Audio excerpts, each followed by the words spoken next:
Buenas tardes. Hoy estamos en uno de los podcasts del proyecto Acción 2 de Innovación Docente de la Universidad Pablo de Olavide de Sevilla. Estamos con el catedrático Xavier Coller. Buenas tardes. Muy buenas tardes. Encantado de estar con vosotras. Muchas gracias. Y tenemos el honor de que nos comente uno de los manuales de todas las asignaturas de introducción a la sociología en nuestra universidad. Su libro es de Tecnos, el canon sociológico. Es un libro que nos encanta, es maravilloso y nos va a contar Xavier pues todo lo que pueda acerca de él, porque tiene que ser yo creo que un gusto, ¿no? Cuando el alumnado decida qué manual, para qué autor va a coger, pues si va a consultar, pues ahí tenemos al autor que les va a contar todo lo que pueda. Entonces, este proyecto se llama el podcast como herramienta de apoyo en la docencia online en asignaturas de introducción a la sociología. Así es como se llama. Bueno, Xavier, entonces tú escribes el libro El canon sociológico y ¿hace cuánto lo escribiste? Pues la verdad es que hace tanto y lo he escrito en tantos periodos de tiempo que ni me acuerdo de cuándo lo escribí. Yo creo que la primera edición salió en el 2003 o algo así. Y la verdad es que fue escrito no como un manual, aunque mucha gente ya lo ha adoptado como manual, pero no fue escrito como un manual, fue escrito como un trabajo de investigación sobre los autores más importantes, lo que yo consideré que eran, vamos, no solo yo, que no soy nadie, al fin y al cabo, sino lo que yo consideré que eran los autores más importantes y las ideas más importantes.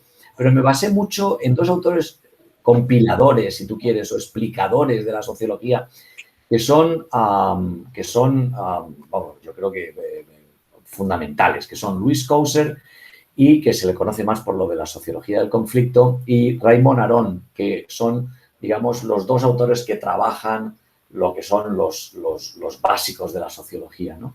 Y desde puntos de vista distintos, uno es estadounidense, el otro es francés, son coetáneos, pero tienen perspectivas distintas. Y entonces yo lo que hice fue, bueno, vamos a dar una batida por los libros más importantes de la sociología y vamos a ver cuáles son los autores más relevantes que se ponen encima de la mesa, ¿no? Y cuáles son las ideas más importantes. Y basándome fundamentalmente en Coser y en Aron, pues luego estuve dando una batida por otros textos y de ahí salió un poco, de ahí y de las clases que yo he tomado en distintas partes del mundo sobre teorías sociológicas y también de los cursos que he ido tomando en distintos sitios, pues compuse lo que humildemente considero yo que es el canon de la sociología. Claro que eso fue hace casi 20 años. Hoy en día el canon sería probablemente un poco distinto, ¿no? Por ejemplo, se le daría mucho más peso a una autora, pues que yo le he dado peso, pero no tanto como a otros. Por ejemplo, a Mary Wollstonecraft, que es una precursora de una parte, un fragmento de la sociología, una precursora importante a la que yo he tenido en cuenta, pero no tan en cuenta como otros autores.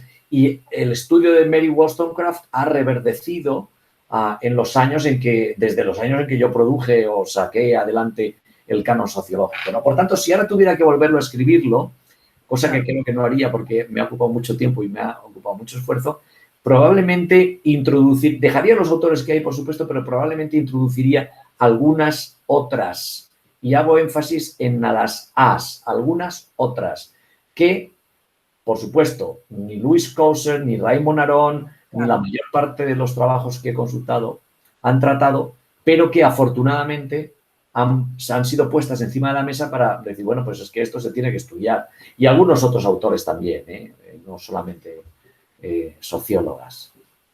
Exactamente. Ahora sí estamos estudiando Harriet Martineau,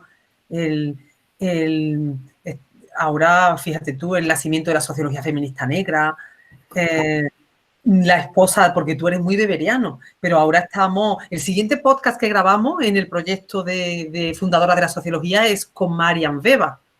Claro. O sea, lo que pasa es que era muy lista, además, que dicen que era incluso mucho mejor que Max Weber. Bueno, sobre eso se puede discutir mucho, pero ciertamente era una intelectual de primerísima fila. Tenía un salón, lo que se denominaban en Francia los salones, que eran como tertulias en España, ¿no? Una tertulia extraordinaria a la que precisamente asistía de primera mano, porque estaba allí presente, Talcott Parsons, que ha dejado una huella extraordinaria en la disciplina, ¿no? Y que creo que muchísima gente conoce. Pues él estuvo allí, en esos salones, en esas tertulias, ¿no? Sí, tenía efectivamente. Y bueno, pues es que lo que pasa es que tú no lo incluyes en el libro ni nadie yo nunca tuve la oportunidad de estudiarla, no estaban en el camino sociológico. Claro, Entonces, bueno, es normal. Los cánones van evolucionando, se van cambiando. Pues mira, hay una cosa extraordinaria. Por ejemplo, hay autores que no tratan, Aron creo que no trata a Tocqueville y Louis Coser, no, al revés. Louis Coser no trata a Tocqueville como uno de los fundadores o los padres de la sociología. Sin embargo, Aron creo que sí que lo trata, o Poggi, en fin. Hay autores que son considerados canónicos y otros autores que no son considerados tan canónicos. A mí, por ejemplo, Alexis de Tocqueville me parece uno de los grandes padres de la sociología y muy especialmente de la sociología de las organizaciones, que es uno de los campos en los que yo he trabajado.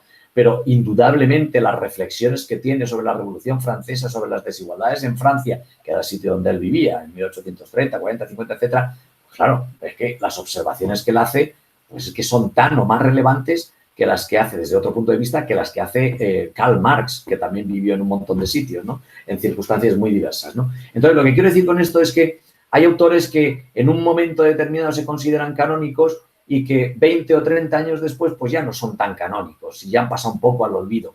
Un clarísimo ejemplo de todo esto es Vilfredo Pareto, uno de los grandes de la sociología, una mente brillantísima, un tratado de sociología que escribió extraordinario, leidísimo en la época, pero que hoy en día prácticamente muy pocos estudian y muy pocos siguen. De hecho, me apuesto algo a que muchos de los alumnos terminarán las carreras de sociología y de ciencia política y desconocerán quién es Vilfredo Pareto. No así los economistas. Los economistas sí que lo estudian por su vertiente económica, por el óptimo de Pareto y por otras cosas, pero los sociólogos, las sociólogas, las politólogas, seguro que terminan sus carreras y no saben quién es Vilfredo Pareto.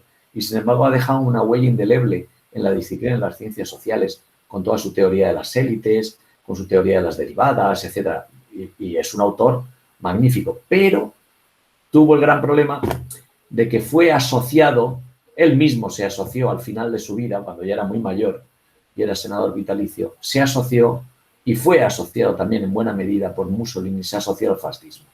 Y quedó señalado por esa deriva política del final de sus días. Él había sido siempre un liberal, nunca había sido fascista, pero al final Mussolini reivindicó su figura, dijo que, o hizo creer a la gente que había sido estudiante suyo en Suiza, cuando en realidad probablemente no era así, o no había sido estudiante de Pareto.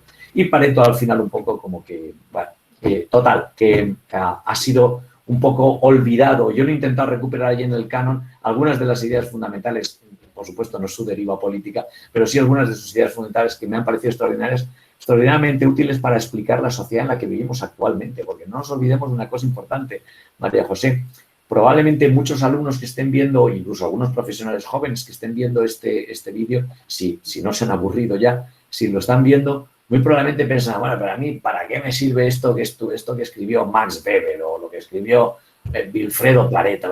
Vaya tostón que escribieron en los años, a principios del siglo XX, o Alexis de Tocqueville que escribió a mediados del siglo XIX. ¿De qué me sirve a mí? Pues parece mentira, pero por eso son clásicos, porque tienen ideas que todavía nos sirven. ¿De qué nos sirve Aristóteles? Pues es que tiene ideas que nos sirven para explicar nuestras sociedades, o por lo menos para explicar la genealogía de nuestras sociedades. Y esto es fantástico. O sea, y además son pivotes, pilares, son como boyas flotantes a las que uno se agarra cuando está haciendo su investigación. Y nada mejor que partir de alguien consolidado. Porque es lo que uno quiere estudiar los nacionalismos o las identidades colectivas. Muy bien, vamos a ir a Weber, a ver qué es lo que explicó Max Weber de todo esto. Entonces va y parte de ahí y a partir de ahí, pum, pum, pum, pum, va derivando su propia investigación. O incluso agarrándose solo a Weber, deriva su propia investigación. Entonces, con esto quiero decir que los clásicos, son canónicos, precisamente porque sus ideas son, hombre, entre comillas, imperecederas. Están ahí, nos ayudan a explicar la realidad social y nos son útiles no solamente para el investigador, sino para explicar pues muchas de las cosas que existen en nuestra sociedad. Pues la verdad es que sí. Y Xavier, cuando tú te enfrentas a una obra tan importante como escribir un libro de sociología, pues, y dice, lo he escrito en varios periodos de mi vida, ¿no? Eso es muy bonito que lo digas porque es que se pasa mucho para escribir un libro, ¿no? Y luego hay autores que seguramente habrás encontrado más fácil la bibliografía y estén más traducidos al inglés, otros que no. Entonces, ¿qué dificultades, cuáles te resultaron más sencillos? ¿Cuáles dijiste? Pero madre mía. Por ejemplo, yo ahora quiero leer a Marian Weber.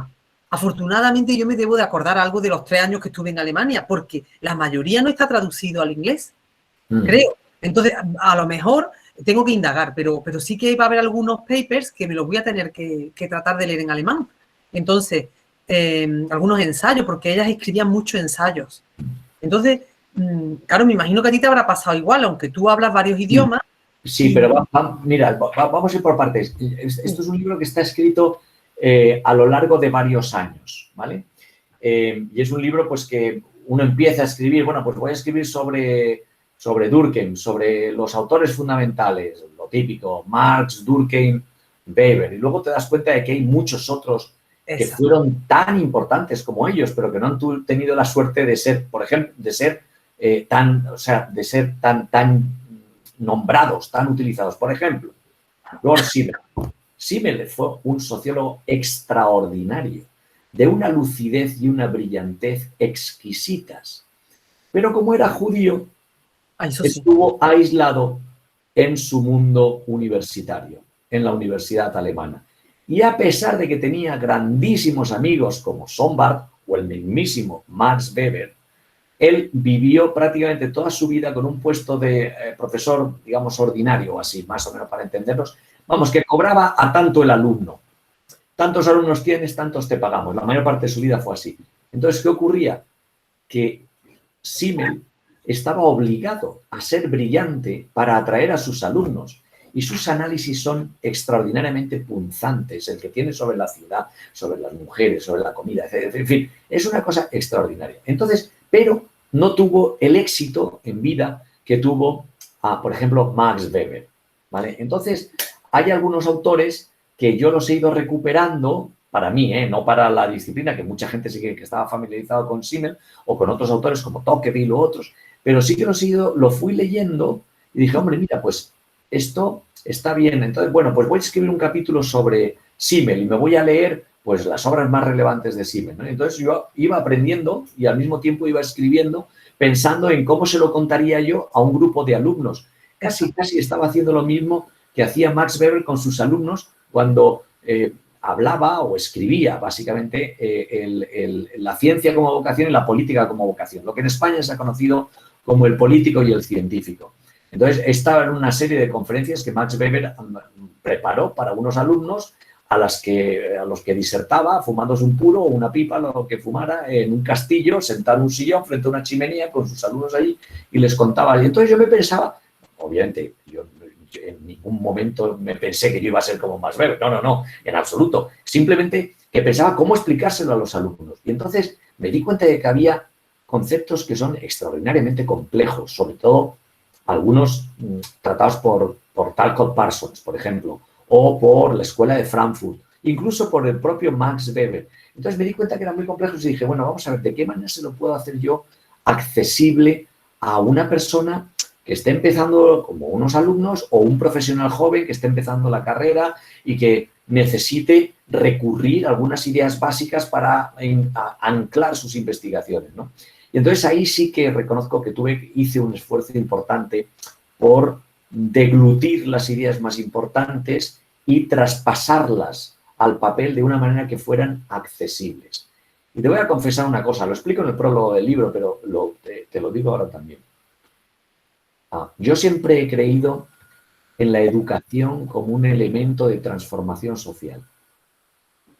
Y siempre he rechazado y he huido de los intelectuales, de los investigadores, de los profesores de universidad, de los académicos, que utilizan un lenguaje críptico que solamente entienden ellos. Siempre he huido de esto.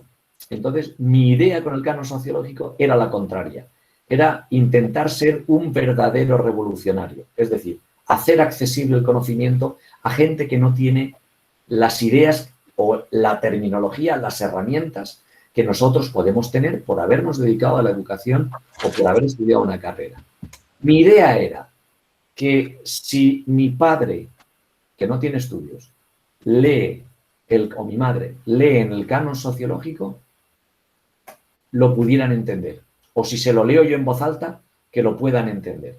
Entonces yo creo que eso es básico. Entonces cuando uno recurre a los grandes autores, a las grandes ideas que han perfilado la disciplina y que han ido orientando por los meandros del conocimiento la disciplina de la sociología, de las ciencias sociales en general, su misión fundamental es hacerlos accesibles a los demás. ¿Cuántas veces te has encontrado tú? Seguro que los alumnos rechazan a tal o cual autor porque les resulta completamente incomprensible. A Max Weber, por ejemplo, o a Talcott Parsons, por poner otro ejemplo, o a otros autores, porque no los entienden, quizá porque ellos eran difíciles de entender o porque les costaba explicar las cosas. Max Weber es un autor realmente difícil, pero cuando le coges el punto, pues ya lo lees bastante bien. Sobre todo algunas de las traducciones que se han hecho al castellano o algunas de las traducciones al inglés. Entonces, la idea fundamental del canon es hacer accesible esas ideas complejas muchas veces, pero que los intelectuales, los académicos, tenemos la obligación de hacer accesible a un público más general, que no somos nosotros los académicos, sino alumnos, otros profesionales, gente que no está en la universidad. Tenemos la obligación de hacer accesible porque nos pagan para eso y porque esa es la misión de la universidad, como nos decía Ortega y Gasset. Yo me acuerdo cuando yo estaba, Xavier, en Alemania, que decían que el alumnado no entendía a su profesor Max Weber y que entonces tenían que reunirse en grupos para fabricar los apuntes a ver si lograban entender la clase que les había dado. Y también decían, y eso fue lo único que yo escuché de Marian Weber cuando yo estuve en Mannheim y en Heidelberg, también estuve, pero aprendiendo alemán. Como es tan bonita la ciudad, me fui allí, lo que pude. Y allí decían que como él tenía problemas psicológicos, él estaba enfermo, muchas veces tuvo muchas crisis, pues en una de las, venía el alumnado a su casa a esos debates que tú has mencionado y que cuando se encontraba mal era su esposa quien los atendía. Entonces yo digo, y además los dos trabajaron muchísimo porque el matrimonio, para que fueran también mujeres a la universidad. Y él ayudó mucho a todos los amigos que tú has mencionado judíos. También a Mead, George Herbert Mead. Él también le pasó eso, también tenía antecedentes judíos y también fue muy rechazado.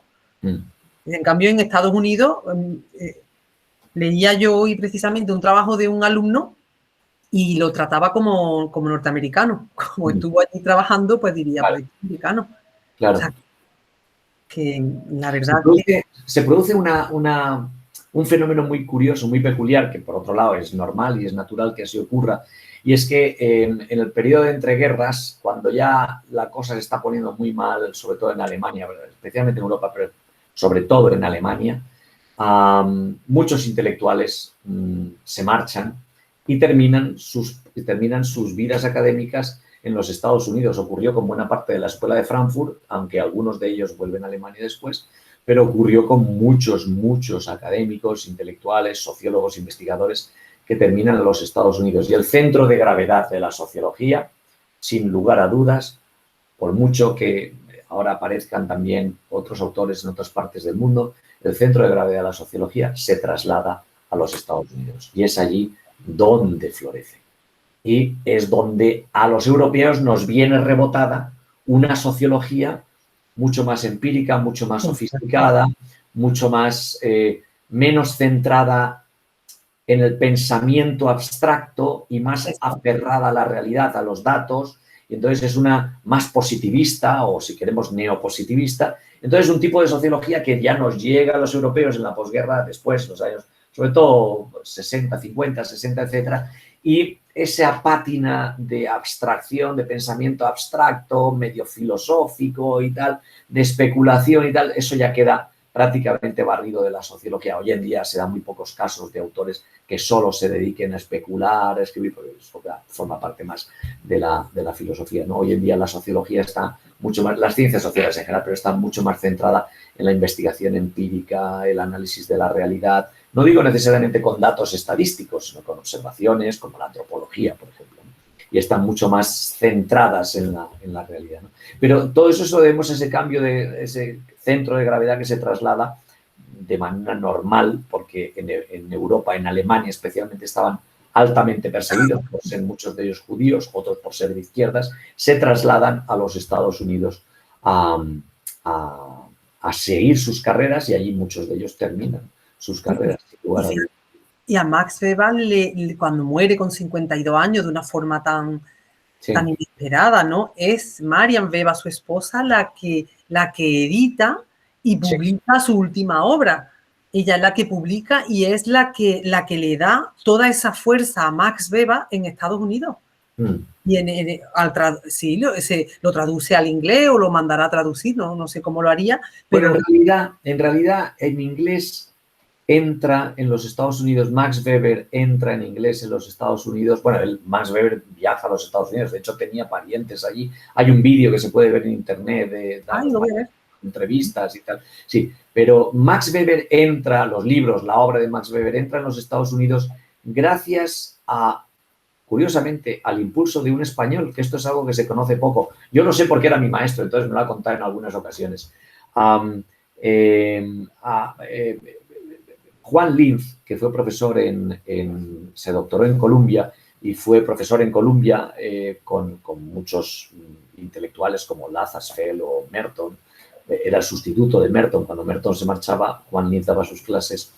En parte, el canon sociológico está basado en los apuntes de Juan Linz de cuando era alumno de Robert Merton y tomaba los cursos de teoría sociológica, y cuando fue también profesor en Columbia enseñando teoría sociológica. Yo he tenido la suerte de tener esos apuntes manuscritos de Juan Linz, ilegibles por otro lado, pero he tenido la suerte de utilizarlos también para el canon sociológico. En cualquier caso, Juan Linz se paseaba por las clases dictando sus clases y tal, o contando a los alumnos, y decía, bueno, y a lo mejor alguien podría traducir la obra de Max Weber, a ver si alguien se anima, a ver si no sé qué, no sé cuántos. Bueno, pues entre los compañeros de Columbia estaba Charles Wright Mills, que algo hizo, y después estaba las dos personas que fueron las que tradujeron y editaron la obra, algunas de las obras de Max Weber, entre ellas Economía y Sociedad. Y me vas a disculpar que no te diga el nombre porque es que no me acuerdo ahora de los nombres, pero eran discípulos habían sido, si no me equivoco, alumnos de Juan Linz, compañeros de Juan Linz. En cualquier caso, Max Weber entra ahí gracias a esa traducción, que además es una traducción extraordinaria, una edición extraordinaria, que si alguien que está oyendo lee en inglés, les recomiendo mucho que se lea los trabajos de Max Weber en inglés porque están tremendamente bien traducidos. Las personas que lo hicieron fueron Gerth y Mills, Gerth y Mills, que fueron los autores que introdujeron con sus traducciones a Max Weber en el mundo anglosajón, especialmente en los Estados Unidos. Aunque Parsons también hace sus traducciones y sus introducciones, pero son un poco más complicadas. Pero vamos, ya sabéis la rivalidad que había entre Mills y Parsons. Bueno, la rivalidad de Mills hacia Parsons, ¿no? A quien ridiculiza en su imaginación sociológica en un par de páginas. Un affair académico tremendamente interesante. Pues no, yo esta no la conocía, ¿eh? Esto está muy interesante. Todos estos chismes nos los tienes que contar porque esto... Parsons era muy criticado. Yo no lo, por supuesto, personalmente no lo conocí porque había muerto cuando yo me puse a trabajar, a estudiar. Pero Parsons ha sido y es muy criticado porque escribe de una manera muy complicada, innecesariamente, ¿no? Entonces, Charles Wright Mills y Parsons se le acusó también, aunque en fin, este tipo de etiquetas o acusaciones, pues hay que demostrarlas al final, ¿no? Parsons se le acusó también de que era una persona bastante conservadora, con un talante conservador, que hacía un tipo de sociología muy conservadora porque se fijaba en los problemas del orden, en los problemas del consenso social, etcétera, etcétera. En fin, normal en esa época en la que la sociedad estadounidense era una sociedad totalmente en movimiento, en efervescencia, en desorden, y entonces él pues decía, bueno, vamos a ver vamos a ver cuáles son las pautas de comportamiento habituales que pueden explicar un cierto orden en las sociedades en medio de tanto desorden, ¿no? Bueno, pues por estas preocupaciones se le decía que era un poco conservador. Entonces, Wright Mills, que se reclamaba para sí el título de ser el auténtico marxista en los Estados Unidos,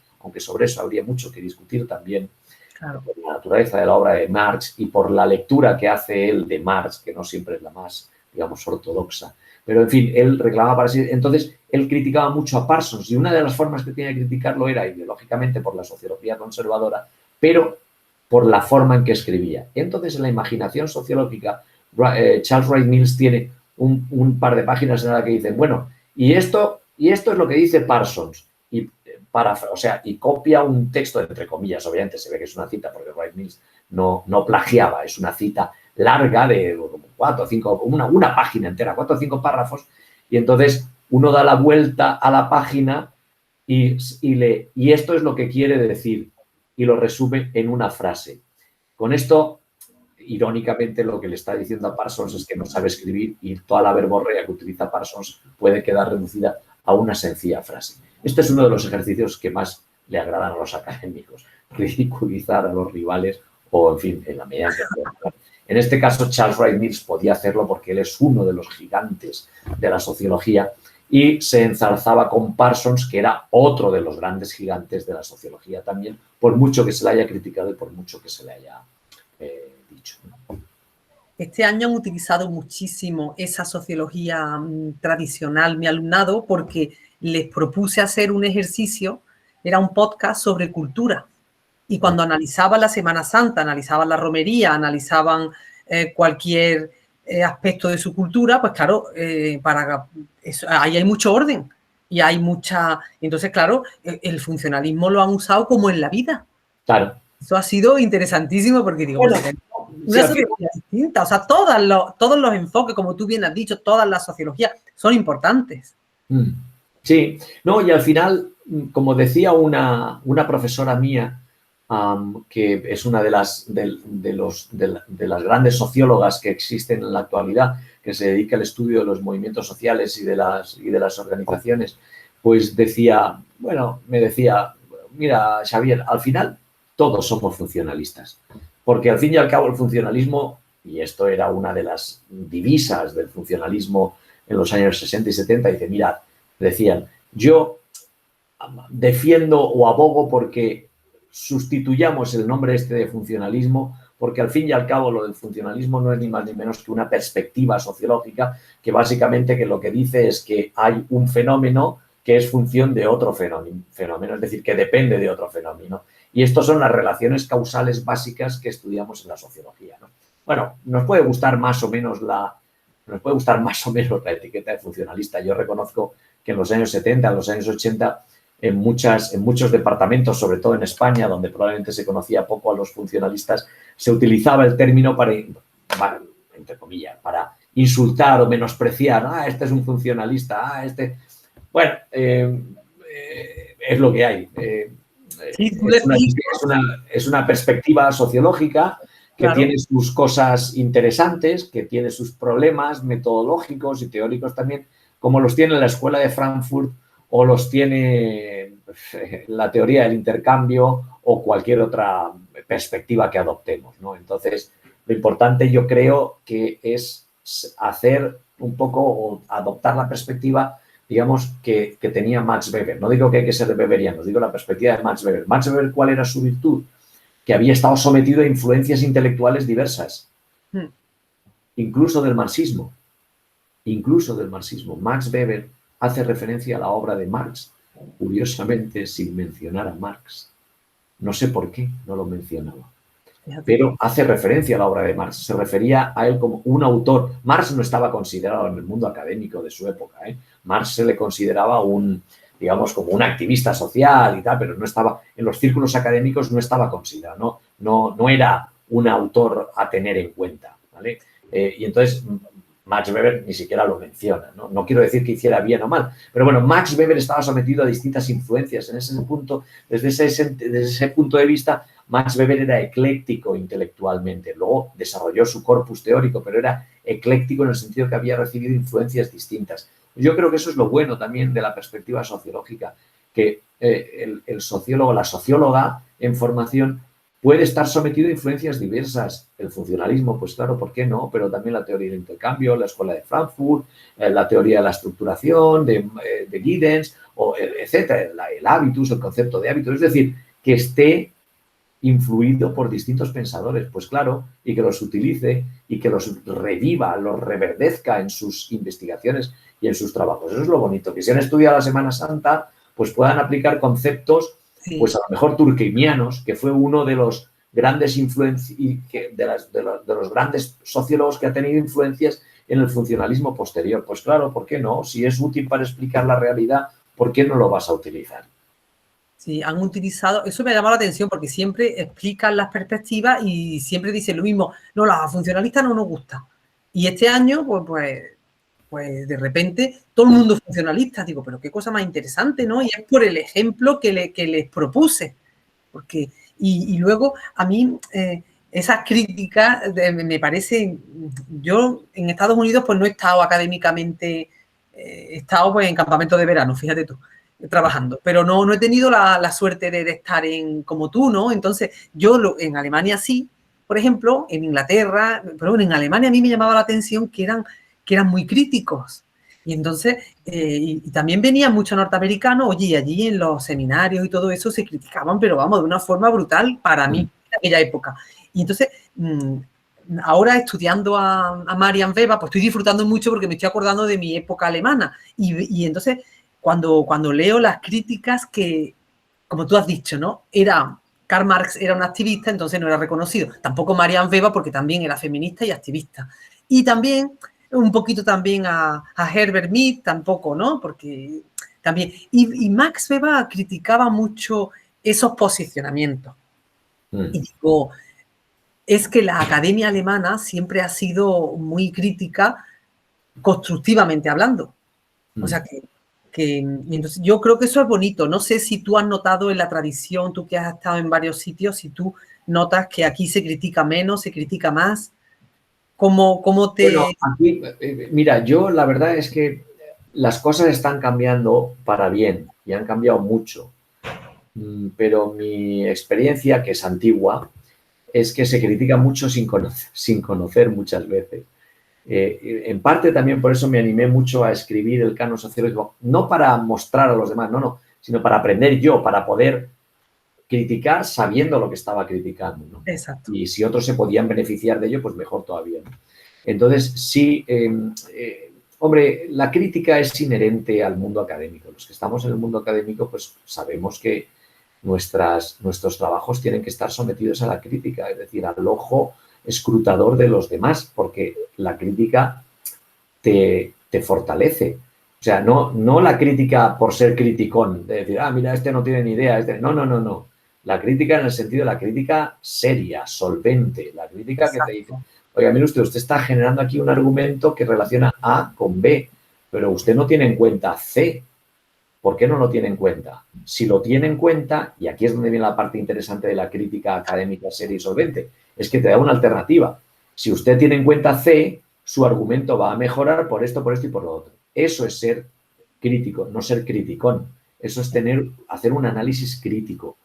Siempre, obviamente, intentando ayudar a los demás. Obviamente, pero si no, ¿para qué criticas? ¿Para hundir a una persona? No tiene ningún sentido. ¿Para qué? Lo que tenemos que intentar es hacer que la academia, que el mundo de nuestras disciplinas sea cada vez mejor, sea cada vez más solvente, haga análisis mejores de la realidad, porque solo así podemos construir una sociedad mejor. Si estamos haciendo críticas que no son solventes y que no son serias, ¿para qué? No tiene ningún sentido. Vamos a ir a peor todos.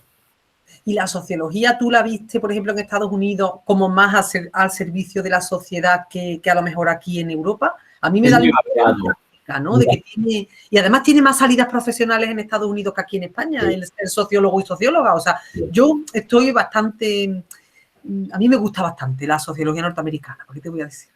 Hombre, más estudio, más me gusta, porque la veo más práctica. Claro, y han encontrado muchos nichos. Han encontrado muchos nichos de mercado profesional, cosa que aquí en España, pues, desafortunadamente, pues no ha sido así. En buena medida también porque, de manera comprensible, la sociología, las ciencias sociales en general, pero la sociología en particular, ha estado muy vinculada ideológicamente a posiciones de izquierdas. en los años 70, en los años 80, en los años 90. Entonces, ha habido pues mucho sociólogo, mucha socióloga que ha estado muy al servicio de partidos, de ideologías, en fin, y entonces pues eso quizá haya impedido que la propia profesión busque otros nichos, ¿no? Por ejemplo, en el mundo de la justicia, en el mundo de las organizaciones, en el mundo de la sociedad civil, pero no como activistas, me refiero, que eso también, por supuesto. De hecho, pues tenemos un partido político que está lleno de científicos sociales o de profesores de ciencias sociales, ¿no? Entonces, no como activistas, sino como profesionales que Exacto. hacen sus análisis de lo que les interesa pues a las organizaciones, a las ONGs, a la Iglesia, a la COE, a quien sea, a los sindicatos, a lo que sea, hacen sus análisis basados en la realidad, empíricos, con datos, con entrevistas, con estadísticas, con lo que sea, y que esos análisis, que son serios, solventes, están aferrados a la realidad, les plantean distintas alternativas de acción, sobre las cuales ya quien sea tiene que elegir. Pero desafortunadamente, yo creo que se ha explorado poco esos nichos de mercado, pero tengo la sensación de que las cosas están cambiando para bien, en el sentido de que cada vez más se abren más posibilidades para los científicos sociales y sobre todo para bien porque cada vez más en los medios de comunicación aparecen gente joven, muy bien formada dentro de las ciencias sociales, la ciencia política, la sociología, la antropología, etcétera. Gente muy bien formada, muy sólida y que están ahí haciendo sus análisis, dando su opinión fundada en esos análisis, suelen ser bastante serios. En fin, yo creo que estas cosas abren un camino importante para las generaciones más jóvenes. Exactamente, pues con eso nos quedamos. No sé si tú quieras decir algo más. A mí me ha parecido súper interesante todo lo que nos has contado.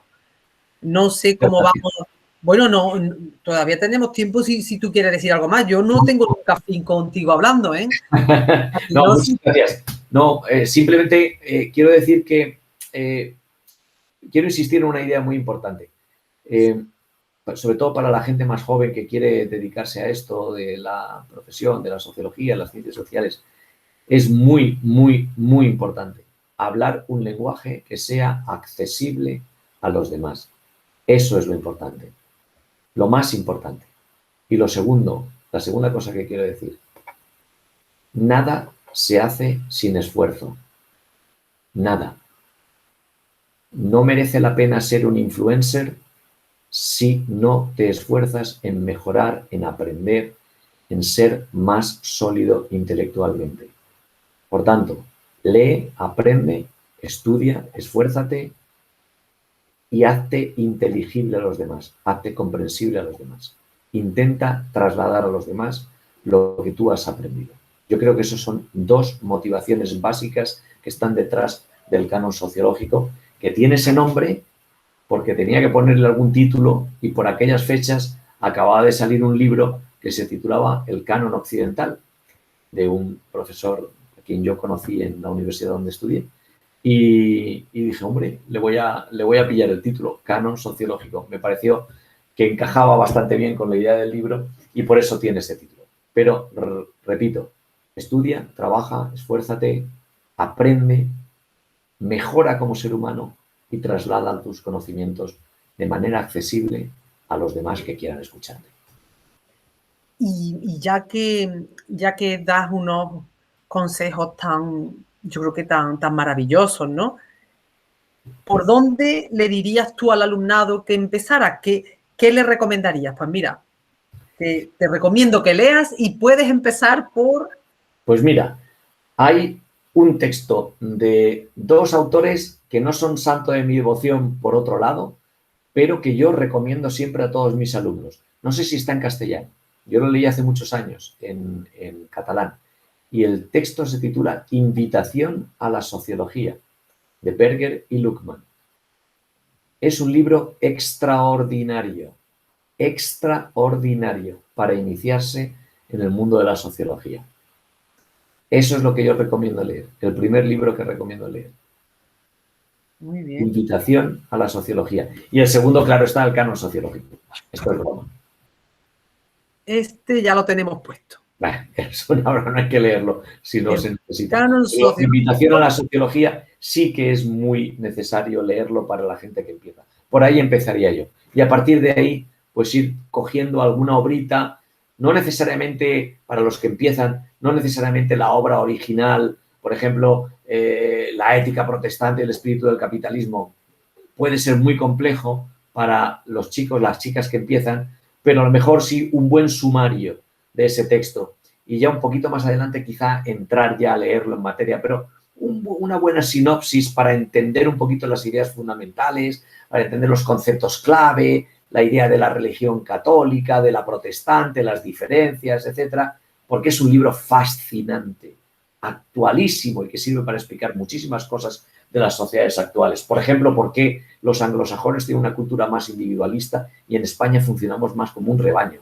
Pues eso tiene una explicación religiosa, una afinidad electiva que decía Max Weber, ¿no? Bueno, pues eso es otro de los libros. Pero yo recomiendo para estos textos clásicos tan importantes, quizá algunas sinopsis que introduzcan en la lectura. Y ya cuando hayamos deglutido los conceptos básicos, las ideas básicas, entonces ya entrar en la obra porque la vamos a disfrutar muchísimo mejor. Yo reconozco que disfruté más las obras que introduje en el canon sociológico cuando las leía un poquito más mayor, que ya me había, digamos, desbastado en la sociología, que no cuando las leí cuando era un estudiante, que me resultaron a veces muy áridas y que me provocaron un rechazo. Por ejemplo, Max Weber. Max Weber yo es que no había por dónde hincarle el diente. También es verdad que lo leía en castellano y las traducciones de Max Weber eran bastante deficientes, tenían un margen de mejora muy amplio.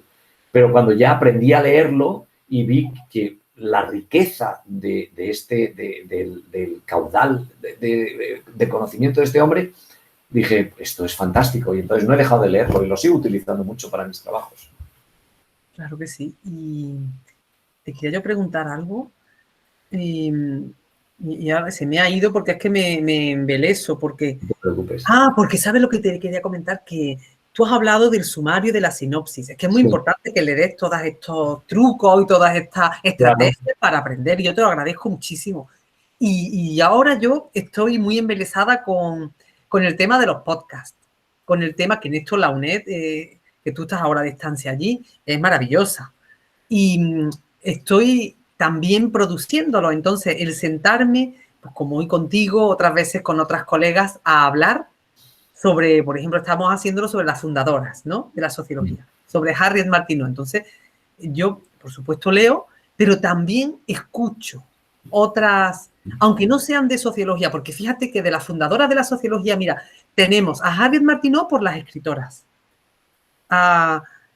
por ejemplo, a Jane Addams por trabajo social, porque yo no he encontrado ningún podcast de la sociología, el que publiquemos, pero no he encontrado otro. Entonces, pero es precioso porque las diferentes disciplinas te van, como eran mujeres tan versátiles, lo mismo que los hombres que tú tienes en el canon sociológico, eran tan versátiles, estas mujeres eran conferenciantes, eran escritoras, se ganaban la vida escribiendo. Harriet Martineau pues era también, escribía novelas, poemas, y hay otra que es Charlotte Perkins Gilman, que yo así de entrada me pasó como al alumnado cuando le pasa con el funcionalismo, digo, esta veremos a ver a mí.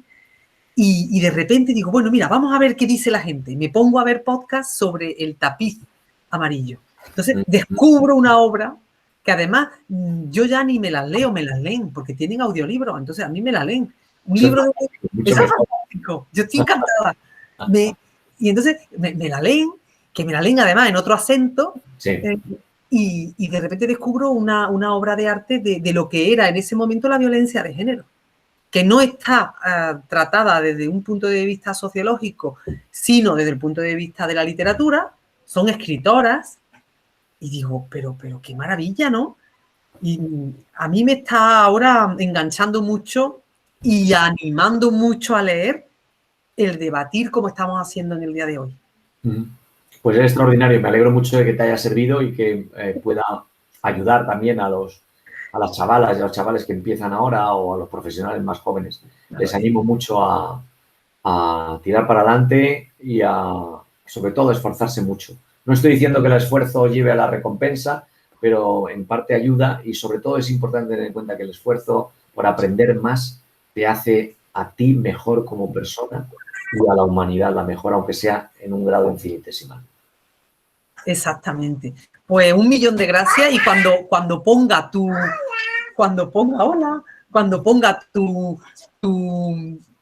libro, voy a poner el link para que puedan ver, para que puedan conocerte y que puedan ver quién es la persona que escribió tan maravillosa, tan buen compañero, que escribió ese libro tan extraordinario. Y a ver si nos vamos animando pues para eso, para leer, para aprender y para ser cuanto más accesible, mejor. Pues muchísimas gracias. Aquí estoy y si alguien me necesita, no tiene más que googlear en mi nombre y apellido y aparecerá también mi correo electrónico a su disposición. Bueno, un abrazo enorme y millones de gracias. Hasta pronto. Muchas gracias. Cuídate. Gracias. Chao.